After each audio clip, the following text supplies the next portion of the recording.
Hello and welcome to this tutorial, and in this tutorial we'll be learning about the different states of your Android activity. Now in the previous tutorial we have gone through the basic overview of activity, in which we studied how you could just change the user interface of your activity, and we have also studied the two ways in which you could change the user interface. So the first way was the design view, or the design way, in which you could simply drag and drop the elements onto your activity and then just use the properties in order to change the content of it. And the next way was by using the XML code, by using the XML tags, which allows you to insert any element on your activity screen, and you could also change the background color as we have done right over here. Now in this tutorial what we are going to do is that we are going to leave the user interface apart, and we are going to go in much more depth about the activities logic.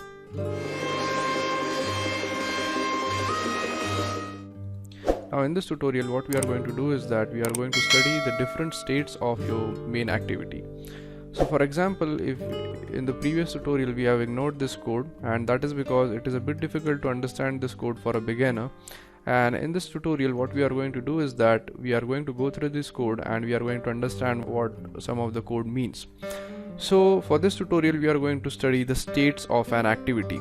So for example, as I've explained in the previous tutorial, this code is the brain of your Android application. So it handles everything, it handles each and every activity, and it is also used in order to manipulate the data. So what happens is that this activity right here which we have created, which is named as the main activity, it is basically a subclass of a main activity class which contains all the methods which are used in order to run an Android application. Now if you have some basic understanding of Java, then it would be easier for you to understand these things. So as I've earlier explained, that the main activity or any activity which we are going to create in our Android application is going to be the subclass of the main activity. Now in this case it is typed as public class main activity extends app compact activity. So this thing right here, which is the main activity, is inheriting some properties from the app compact activity, and the thing is that this app compact activity is also a subclass of the most important activity which contains all the methods. So basically we could say that the main activity is indirectly accessing all the properties from the most important or the superclass activity. Now what happens is that when you run your activity goes through a certain number of states. So for example, when we are loading up your application onto your emulator, what happens is that this main activity enters into the first state, which is called as the onCreate. And onCreate is nothing but a state in which your activity starts creating itself. For example, the onCreate state is basically used in order to set up everything for your activity. So this onCreate is basically like loading, it is used for loading up the content on your application. So it sets the layout, it adds the text boxes and all the widgets which we have used in our application. So this is one of the states of our application, and an Android application or the Android activity has a lot of states. For example, it has onCreate, onDestroy, onPause, onResume, and all those kinds of states. And if you want to develop Android applications, so it is the basic requirement that we understand all these stages. Now in this tutorial what we are going to do is that we are going to study all the states one by one by printing the log information on our Android application, so that we could understand how the Android activity enters from one state to another. So what we are trying to achieve is that we are trying to print out the current state of our activity onto the output screen or onto the emulator. So in order to do that, we'll need to import some classes. So the first thing which we will need to import is the log. So in order to import it, we type import, then we type android.util.log. And if you're familiar with the basic concepts of Java, you might have understood what I have done here. I've basically imported the log package which is present in the android.util, and this basically allows us in order to print out the log info. So once we are done with this, the next thing which we need to do is we need to go into this public class main activity, and inside it we are going to create a string. So in order to create a string, we type private static final string, and let's say we name the string as tag, and we type this equals, let's name the string as my message.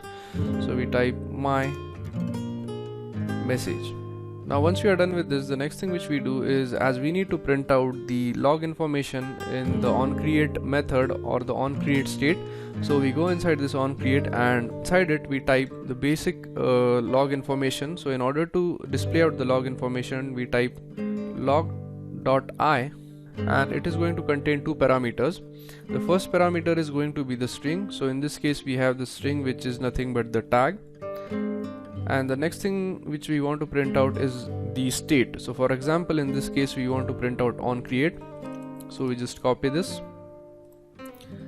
and we paste it so that we could understand that the activity has entered the onCreate state. Now just give a semicolon. So basically what we are trying to achieve is that we want to print out the log information in each and every activity state so that we could understand in which state is the current activity is present. So in the next tutorial we are going to add some other activities such as onResume, onPause and onStop. So thank you very much for watching this tutorial, and I'll see you in the next tutorial. Thank you. Hello and welcome to this tutorial, and this tutorial is going to be the continuation of the previous tutorial in which we were studying the states of the activity. So in this tutorial we are going to add up some more states of the activity so that we could understand in which state the particular activity is. Now we already have this onCreate activity with us, which was predefined in our program. Now we want to make sure that we also add the other activities such as the onStart, onResume, onPause, onStop and all the other activities which we want. So in order to add those activities, instead of typing in the code right here, what you could do is that you could use a method or you could use a technique which is called as the code completion.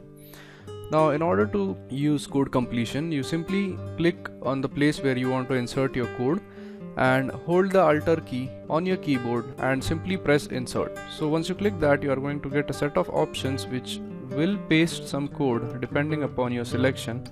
Now in this case we want to include the override methods, so we are going to select the option for override methods, and it is going to give us a lot of options inside the override method. Now inside it we want to select a method which is the onStart method. So as there are a lot of method over here, you could just click on some method, and in order to search for your method you could just type in your method. So we want onStart. So as you could see, we have our method which is onStart right over here. So we simply click this method and hit OK, and it is going to include an onStart method for us. Now once you have your onStart method with you, the next thing which you need to do is that you need to copy this log message into the onStart method so that it could be displayed when the onStart method is executed. So we just simply copy this, go in the onStart method and just paste it over here. Once we are done copying this, we are going to replace this onCreate by onStart. So we type onStart. Also we have to include some more methods like the onPause and onResume. So I go ahead and write those methods as well. So again, if you want to insert some code, you hold on the Alt key, then press the insert key, and then finally we go to the override methods in order to select the methods which we want. Now in order to search our method which is onResume, we type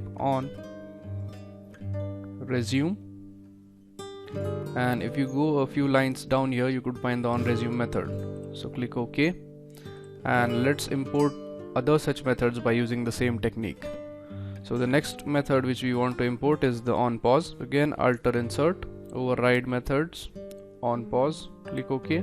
Now once I am done adding all the methods, I'll go through the methods which I have added.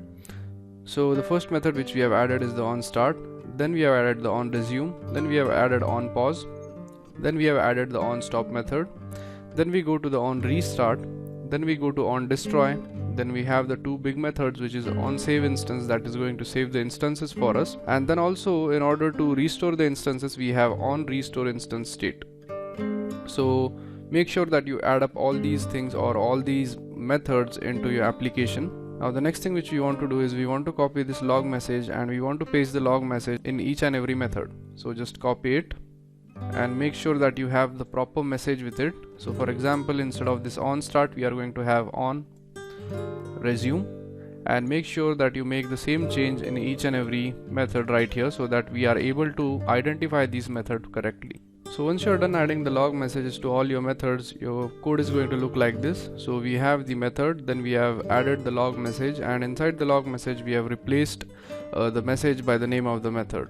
So make sure that you have your code everything set up like this. Now if you have missed adding some code in your application, then make sure that you pause this video and watch each and every line of code and make sure that it is added onto your application.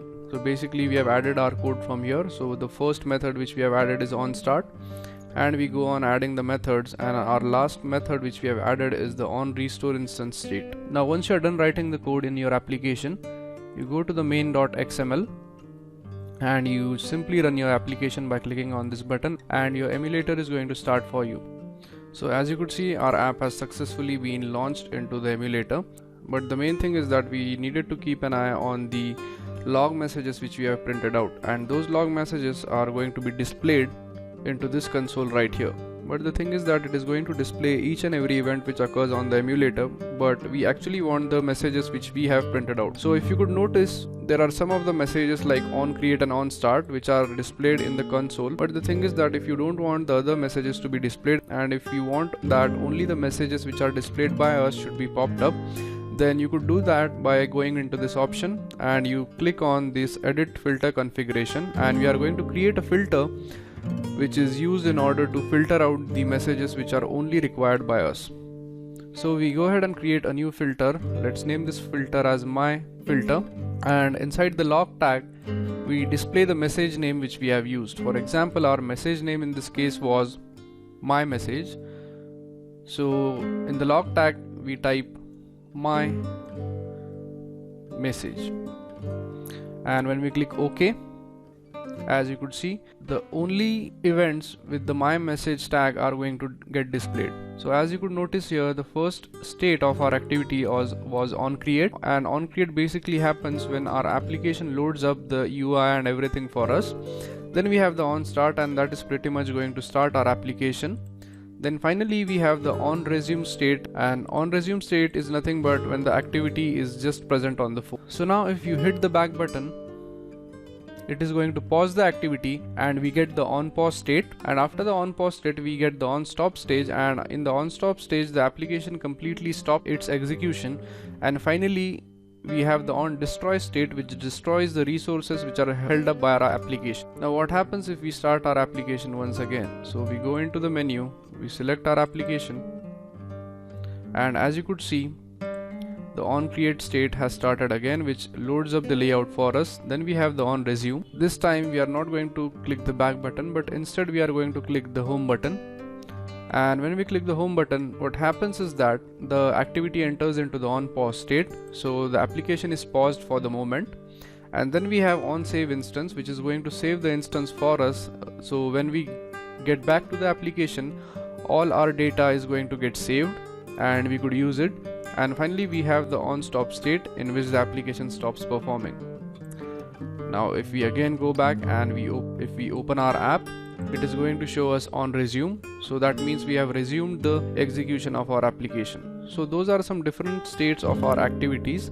So basically we have studied the on start, on resume, on pause, on destroy and on create states, and it is extremely important to know these states while developing Android applications, and that is because we need to take care of certain things in the applications which are nothing but the user data. For example, if you want to create an application that the data should be preserved when the user exits out of the app, then it is very necessary to understand all these cases or all these states so that you could use them to your advantage. So that's it for this tutorial, and I hope you understood all the states and why states are used in activities and how you could use them to your advantage. So thank you very much for watching, and I'll see you guys in the next tutorial. Thank you.